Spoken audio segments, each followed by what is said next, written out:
ल नम्बर 4 आवश्यक भन्दा कम बोल। धेरै बोल्ने मान्छे प्राय शक्तिशाली देखिन्छन् कि कमजोर?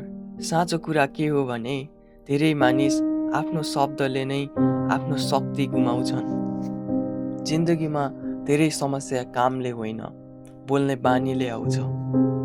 नेपालमा एउटा सामान्य बानी छ, कुनै मिटिङ भयो, कुनै डिस्कसन भयो, कुनै प्लानिङ भयो भने मानिस तुरुन्तै बोल्न थाल्छन्। कहिलेकाहीँ हामी आफ्नो विचारभन्दा धेरै भावना बोल्छौँ। उदाहरण, अफिसमा मिटिङ हुँदा कसैले धेरै बोल्छ। सुरुमा सबैले सुन्छन्, तर केही समयपछि मानिसले सोध्छन् यो मान्छे धेरै बोल्छ र बिस्तारै उसको भ्यालु घट्न थाल्छ।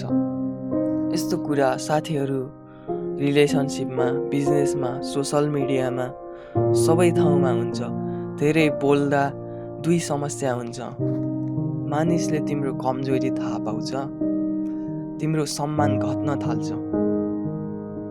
कम बोल तर महत्त्वपूर्ण बोल। जब तिमी धेरै बोल्छौ, तिमी अनुमान गर्न सकिने बन्छौ। मानिसले बुझ्न थाल्छ तिमी कस्तो सोच्दैछौ। तर जब तिमी कम बोल्छौ, मानिस क्युरियस हुन्छन्, मानिस ध्यान दिन्छन्, मानिस रेस्पेक्ट गर्छन्। शक्तिशाली व्यक्तिहरूको एउटा सामान्य बानी हुन्छ, उनीहरू अवलोकन गर्छन् तर बोल्न कम गर्छन्। किनकि जसले कम बोल्छ उसले धेरै कन्ट्रोल राख्छ। मानिसको दिमाग इन्ट्रेस्टिङ हुन्छ। जब कसैले कम बोल्छ, मानिस उसको बारेमा सोच्न थाल्छ।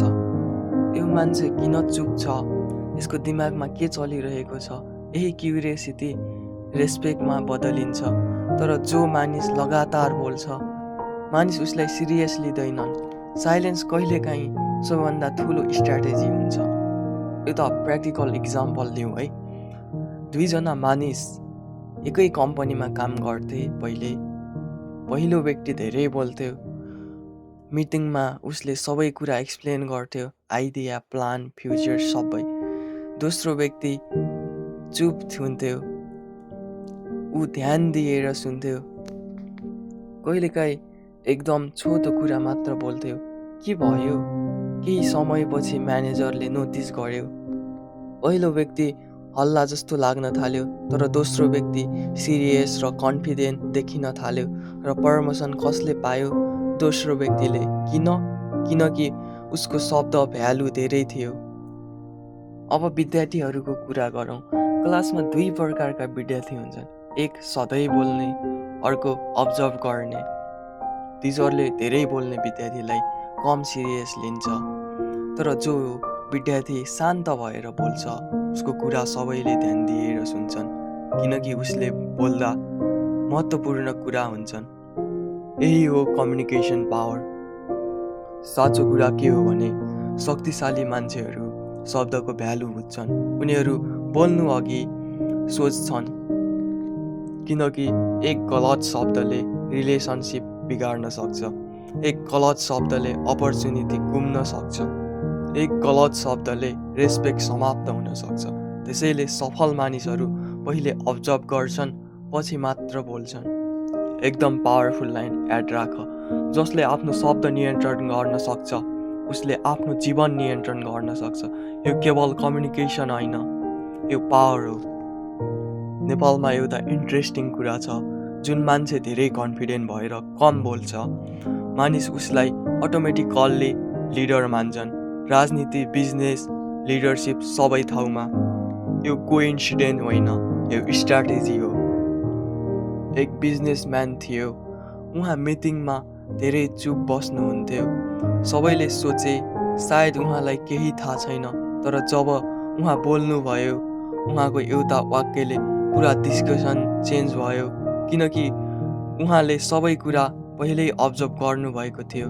यही हो ल नम्बर 4 को पावर। अब प्र्याक्टिकल कुरा गरौँ। यो नियम जीवनमा कसरी प्रयोग गर्ने? सबै कुरा तुरुन्तै बोल्न हतार नगर्नु। पहिले सुन्नु, त्यसपछि बोल्नु। छोटो र स्पष्ट बोल्नु। इमोसनमा आएर बोल्न नदिनु। साइलेन्सलाई विकनेस नठान्नु। याद राख, साइलेन्स कहिलेकाहीँ सबैभन्दा ठुलो कन्फिडेन्स हो। जिन्दगीमा सबैभन्दा डेन्जरस मान्छे त्यो होइन जो धेरै बोल्छ, सबैभन्दा डेन्जरस मान्छे त्यो हो जो शान्त हुन्छ तर सही समयमा सही कुरा बोल्छ। त्यसैले आजदेखि कम बोल तर प्रतिभाशाली बोल। यो थियो ल नम्बर 4।